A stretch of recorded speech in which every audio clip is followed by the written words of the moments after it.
நான் வந்து இதுவரைக்கும் 1952 வீடியோ போட்டிருக்கேன்னா, இதில் வந்து எதுலேயுமே என் முகத்தை காமிக்கல. என்னுடைய ஃபோட்டோவை தான் நான் வச்சுருக்கேன். ஏன் முகத்தை காமிச்சு நான் வீடியோ போடலை, அதுக்கு எனக்கு கொஞ்சம் கூச்சமாக கூட இருக்குது, தயக்கமாக கூட இருக்குது. அது இப்போ தான் வந்து அந்த அந்த எண்ணம் கூட போடலாம், போட்டு தான் பார்ப்போமே அப்படிங்கிற எண்ணம் வருது.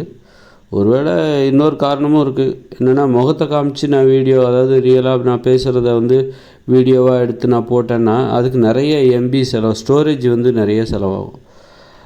ஒரு ஒரு 10 ஒவ்வொரு நாளைக்கும் எனக்கு ஒரு 10 ஜிபியாவது செலவாகும் ஸ்டோரேஜ்.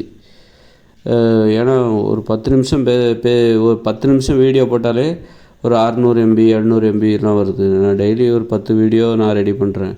அப்படிங்கும்போது கண்டிப்பாக ஒரு சில வீடியோ 1 மணி நேரம் போகும், சில ஆடியோ தான் அது, ஆடியோ வீடியோன்னு கூட சொல்லலாம். அது ஒரு 1 மணி நேரம் போகுது அப்படின்னு பார்த்தா ஒரு நாளைக்கு எனக்கு சராசரியாக 10 ஜிபி போகும். அப்போது 30 நாளைக்கு ஒரு மாதத்துக்கு 300 ஜிபி எனக்கு தேவைப்படும். 300 ஜிபி ஸ்டோரேஜ் தேவைப்படும். இப்போ ஸ்டோரேஜ் பிரச்சனையை நான் சரி பண்ணனாலே ஒவ்வொரு மாதமும் நான் ஒரு மெமரி கார்டு வாங்கணும், அதாவது பென்ட்ரைவ் ஏதாவது பெருசாக வாங்கி 10,000 அந்த மாதிரி நிறைய செலவு பண்ண வேண்டியிருக்கும். எனக்கு வேறு வந்து ரொம்ப டெக்னிக்கல் மைண்டெலாம் கிடையாது. மொபைல் ஃபோனை எப்படி பயன்படுத்தி எப்படி இந்த பிரச்சனையெல்லாம் சமாளிக்கிறது அதுவும் தெரியாது. தெரிஞ்சுக்கணும், அவ்வளோதான். ரொம்பவும் எனக்கு பெரிய விவரமுள்ள ஆள் கிடையாது நான். எந்த ஒரு செயலையும் நம்ம வந்து நிறைவாக செய்யணும். நம்ம எந்த வேலை செஞ்சாலும் குறைவில்லாமல் செய்ய வேண்டும். நிறைவாக செய்யணும். திருப்தி ஏற்படுற வரைக்கும் விடக்கூடாது. அரைகுறையாக எந்த வேலையும் விடவே கூடாது. அதாவது அரையும் குறையுமா ஒரு வேலையை முடிக்கக்கூடாது. போதுங்கிற அளவுக்கு திருப்தியாக அந்த வேலையை செய்யணும். எந்த செயலை எடுத்துக்கிட்டாலும் சரி, போதுங்கிற அளவுக்கு செழுமையாக அந்த வேலையை செஞ்சு முடிக்கணும்.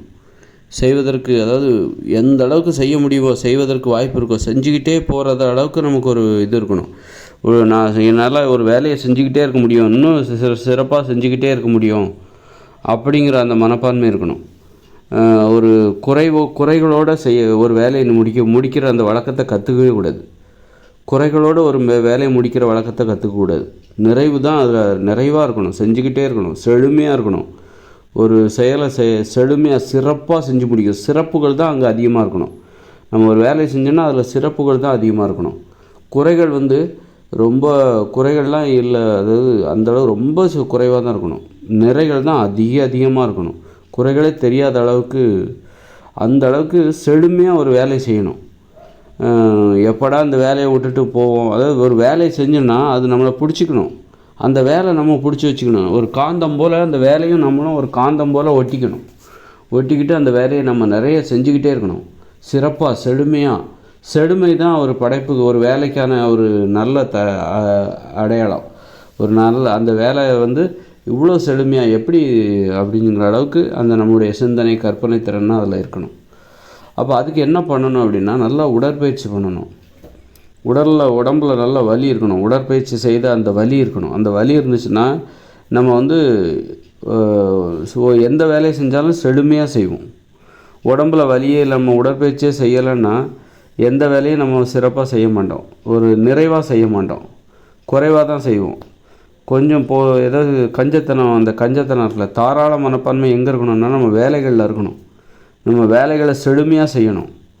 அதுதான் தாராள மனப்பான்மைங்கிறது. கஞ்சத்தனங்கிறது அரையும் குறையுமா ஒரு வேலையை செஞ்சு முடிக்கிறது, சும்மா கடமைக்கு ஒரு வேலையை செய்கிறது, அதுதான் கஞ்சத்தனம். அதுக்கு என்ன காரணம்னா, சோம்பேறிகள் தான் வந்து ஒரு வேலையை அரையும் குறையுமா செய்வாங்க, குறைவாக தான் செய்வாங்க, நிறைவாக செய்ய மாட்டாங்க. சோம்பேறிகள் வந்து இந்த வேலையை குறைவாக, காரணம் என்னென்னா, சோம்பேறினா இந்த உடல் உழைப்பு இல்லாதவர்கள் அல்லது உடற்பயிற்சி செய்யாதவர்கள். இவர்கள் ஒரு வேலையை வந்து எப்போவுமே குறைகளோடு தான் செய்வாங்க, குறைகளோடு முடிப்பாங்க, அரையும் குறையுமா தான் செய்வாங்க. அதே நல்லா உடற்பயிற்சி நல்லா செய்கிறீங்கன்னு வச்சுங்க, நல்ல உடற்பயிற்சி செஞ்சுட்டு எந்த ஒரு வேலையும் நீங்கள் செய்யுங்க, நல்ல தாராளமாக செய்வீங்க. நீங்கள் உங்களுக்கு ஒரு வேலை செய்கிறதுக்கு தயக்கமே இருக்காது. அதனால தான் நீங்கள் அந்த வேலையை போதுங்கிற அளவுக்கு நிறைவாக செஞ்சு முடிப்பீங்க. இன்னும் செய்யலாங்கிற அந்த ஊக்கம் உங்களுக்கு எப்போ வரும் அப்படின்னா, நல்லா உடற்பயிற்சி செய்யணும், தினமும் உடற்பயிற்சி செய்யணும். அப்போ தான் வந்து ஒரு வேலையை நீங்கள் சிறப்பாக செஞ்சு முடிப்பீங்க, செழுமையாக செஞ்சு முடிப்பீங்க, நிறையா செஞ்சுக்கிட்டே இருப்பீங்க, இன்னும் செய்வதற்கு ஆர்வமாக இருப்பீங்க. நிறைய செய்யலாம், இன்னும் இந்த வேலையில் நிறைய செய்யலாம்ப்பா, இருந்தாலும் விட்டுட்டேன், போதும்னு விட்டுட்டேன். ஆனால் நிறைய செய்யலாம் இந்த வேலையில். உங்கள் கண்கள் அப்போ தான் தெரியும். உங்கள் கண்களுக்கு நிறைய செய்யலாம், அதுக்கான அந்த வேலைக்கான வாய்ப்புகள் தெரியும். ஒரு வேலையில் இன்னும் இதை சிறப்பாக செய்ய முடியும் என்னால் அப்படிங்கிற அளவுக்கு நமக்கு தெரியும். அதுவே நீங்கள் உடற்பயிற்சி எதுவுமே செய்யாமல் சோம்பேறியாக ஒரு வேலையை செஞ்சிங்கன்னா உங்களுக்கு கண்ணே தெரியாது. எங்கே எந்த வேலை செய்யணும், இதுதான் அவ்வளோதான், முடிஞ்சு போச்சு. இல்லை இனிமேல் என்ன வேண்டியிருக்கு, இதுக்கு மேலே இதில் என்ன செய்கிறதுக்கு ஒன்றுமே இல்லைங்க, என்னால் இவ்வளோ தான் என்னால் முடியும் அப்படின்னு சொல்லிட்டு அரைக்குறையாக தான் ஒரு வேலையை முடிப்பீங்க. பார்த்தாலும் நிறைய குறைகள் தான் இருக்கும், நிறைகளே இருக்காது. நிறைய வெற்றிடம் தான் இருக்கும் அதில் அந்த மாதிரி ஒரு வேலையை சிறப்பாக செழுமையாக நிறையா செய்யணும், நல்ல திருப்தியாக செய்யணும், சிறப்பாக செய்யணும், செழுமையாக செய்யணும் அப்படின்னா நல்லா உடற்பயிற்சி செய்யணும். தினமும் உடற்பயிற்சி செய்யணும். உடம்புல வலி இருக்கணும். உடற்பயிற்சி செய்தனால் ஏற்படுகிற வலி இருக்கணும்.